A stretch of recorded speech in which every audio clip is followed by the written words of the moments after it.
Dia izahay ekipan'ny météo malagasy indray no mandroso tokantranonao amin'ity alina ity manolotra ny araba toko lasy toko vavy. Ahitana front-na andia andraona lehibe iray aty amin'ny faritra Masina atsimon'ny Madagasikara aty izay mandrafitra ny toetrandro amin'ny faritra atsimo iny. Ny ambany kosa ny tsindry ny atmosferany amin'ny faritra sisa. Arak'izany dia toy izao manaraka izao ny toetrandro no vinavinaina ao amin'ny rapitso faha 20 ny volana May 2024.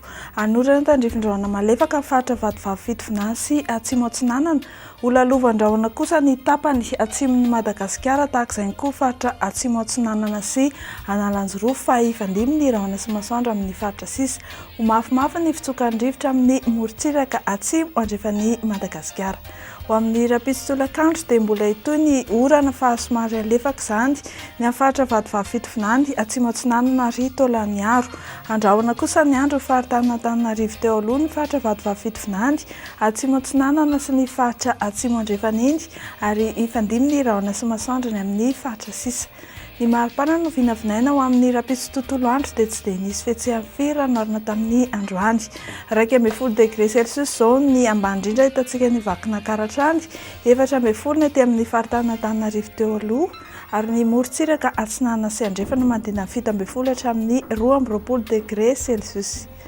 Ho amin'ny rapitso tolakandro indray ny maripana midanika indrindra dia 4 degré Celsius hitantsika ny amin'ny faritra avaratra andrefan'ny Madagasikara iny. Ho amin'ny rapitso indray ho an'ireo tanàn-dehibe vitsivitsy ivelan'ny nosy dia ho tsara ny andro ny faritra Johannesburg. Ho lalovandrahona kosa ny Milan any, anorana tandrifin-drahona ny Paris, ho arakotrika izany indrindra ny amin'ny takariva sy ny amin'ny alina ny Nairobi sy Bangkok. Ho an'ireny nosy raha vavy manodidina antsika indray no rosanao izao amarana antsika ny fandarana meteo amin'ity alina ity. Saika ho tsara ny andro ny Port-Louis, Seychelles, Comores ary Saint-Denis. Dia izay indray tompoko lasy tompoko vavy no azona rosantsika amin'izao fotoana izao manome fotoananao izay ho amin'ny manaraka indray.